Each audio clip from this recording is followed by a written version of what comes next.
Guys, आज की video होने वाली है सीआरपीसी सेक्शन 125 के रीसेंट केस के बारे में। जानेंगे सुप्रीम कोर्ट ने इस पे क्या वर्डिक्ट दिया है, क्या फैसला सुनाया है। रिसेंट में ही एक केस आया सामने सुप्रीम कोर्ट के, जिसमें तलाकशुदा पत्नी के पक्ष में अंतिम भरण पोषण आदेश को चुनौती दी गई। जानते हैं आगे। सुप्रीम कोर्ट की डबल बेंच ने एक मुस्लिम शख्स की उस याचिका को खारिज कर दिया जिसमें सीआरपीसी की धारा 125 के तहत अपनी तलाकशुदा पत्नी के पक्ष में अंतिम भरण पोषण आदेश को चुनौती दी गई थी। सुप्रीम कोर्ट के फैसले से उन मुस्लिम महिलाओं को बड़ी राहत मिली है जिनका तलाक हो चुका है या पति से अलग होने को मजबूर हैं। कोर्ट ने बुधवार को फैसला सुनाया कि मुस्लिम महिलाएं अपने पति के खिलाफ सीआरपीसी की धारा 125 के तहत भरण पोषण की लिए याचिका दायर कर सकती हैं। हम जानेंगे मेंटेनेंस होता क्या है। भरण पोषण सेक्शन 125 ऑफ सीआरपीसी डिस्क्राइब करता है कि मेंटेनेंस होता क्या है, कौन मेंटेनेंस लेने के लिए एलिजिबल है, कौन किस किस को मेंटेनेंस मिलेगा। मेंटेनेंस पर्सनल लॉ का मैटर है। डिफरेंट हिंदू लॉ के अकॉर्डिंग मेंटेनेंस अलग होता है, मुस्लिम लॉ के अकॉर्डिंग अलग होता है। पहले ऐसा नहीं था, मुस्लिम वुमेन्स मेंटेनेंस नहीं पा सकती थी।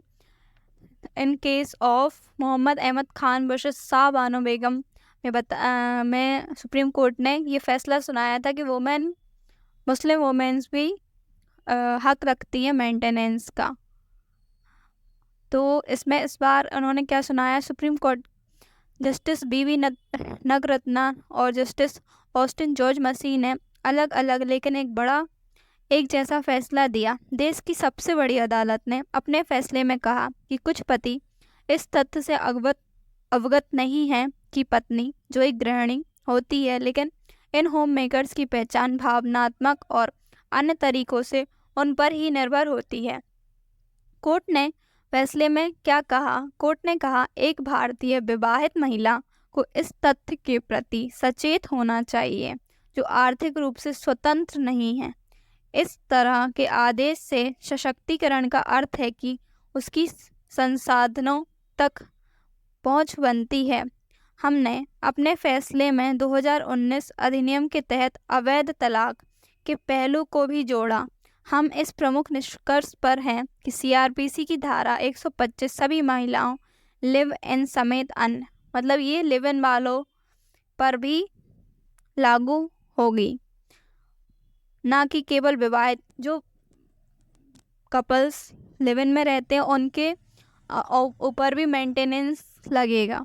कोर्ट ने यह भी कहा कि यदि धारा 125 सीआरपीसी के तहत मामला लंबित है और मुस्लिम महिला का तलाक हो जाता है तो वह 2019 अधिनियम का सहारा ले सकती है।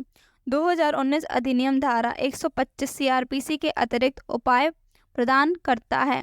मुस्लिम शख्स की याचिका खारिज। सुप्रीम कोर्ट की डबल बेंच ने एक मुस्लिम शख्स की याचिका को खारिज कर दिया जिसमें सीआरपीसी के 125 तहत अपनी तलाकशुदा पत्नी के पक्ष में अंतिम भरण पोषण की चुनौती दी गई। कोर्ट ने साफ कर दिया कि मुस्लिम महिला तलाक पर अधिकारियों का संरक्षण अधिनियम 1986 धारा 125 सीआरपीसी के प्रबंधन को रद्द नहीं करेगा। एक मुस्लिम महिला आगा ने सीआरपीसी की धारा 125 के तहत याचिका दाखिल कर अपने पति से गुजारे भत्ते की मांग की थी। द होल केसेस की एक मुस्लिम वुमेन है जिसने 125 सीआरपीसी के अंडर में सूट फाइल किया था। अपने पति से गुजारा भत्ते की मांग थी। याचिकाकर्ता की ओर से कोर्ट में गुहार लगाई गई थी कि वो उसके पति को 20,000 हर महीने अंतरिम गुजारा भत्ता देने का निर्देश दें। कोर्ट ने मेंटेनेंस का सूट फाइल किया। उसने बोला कि मुझे per month 20,000 rupees as a maintenance दिया जाए उसके हस्बैंड की तरफ से। मामला तेलंगाना हाईकोर्ट के आदेश को चुनौती। फैमिली कोर्ट के इस आदेश को तेलंगाना हाई कोर्ट में चुनौती दी गई, जहां कहा गया कि पक्षकारों ने साल 2017 में मुस्लिम पर्सनल लॉ के अनुसार तलाक ले लिया था। उसमें क्या बताया गया कि 2017 में according to Muslim personal law उन्होंने तलाक ले लिया था।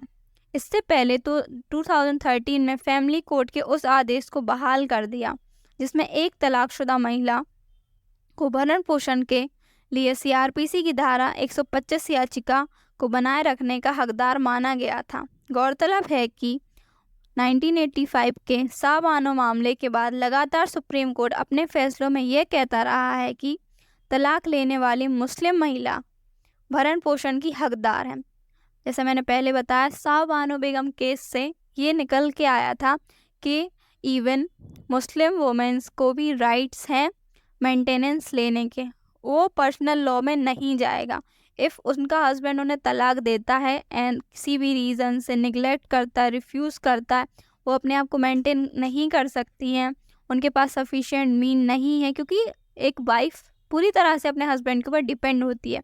इफ़ उनके पास नहीं है अपना घर चलाने के लिए और वो तलाक हस्बैंड लेते हैं, तो वुमेन्स चाहे वो हिंदूज़ हों या मुस्लिम्स हों, उन्हें पूरा राइट है मेंटेनेंस लेने का। यही सुप्रीम कोर्ट ने साबानो बेगम में के केस में कहा था। उसके बाद से जो केसेस आ रहे हैं उसमें भी यही कहा गया है कि भले उसने 2017 में लिया था तलाक, बट वो अपनी वाइफ को मेंटेनेंस देगा, उसे देना पड़ेगा। आगे देखिए कि तलाक लेने वाली, गौरतलब है कि साबानो मामले के बाद से लगातार सुप्रीम कोर्ट अपने फैसलों में ये कहता आ रहा है कि तलाक लेने वाली मुस्लिम महिलाएं भरण पोषण की हकदार हैं।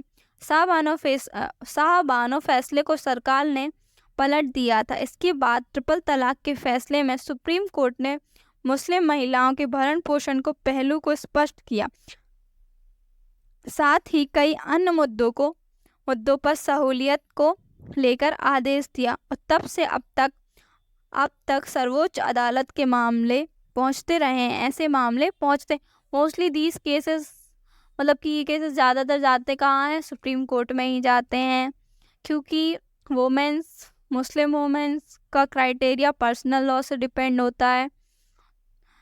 तो सुप्रीम कोर्ट ने यही फैसला सुनाया है कि उसने उनके हस्बैंड की उसको खारिज कर दिया था, याचिका को उन्होंने खारिज करके बोला कि वो अपनी वाइफ को मेंटेनेंस प्रोवाइड करवाएंगे as per section 125 CRPC। Thank you.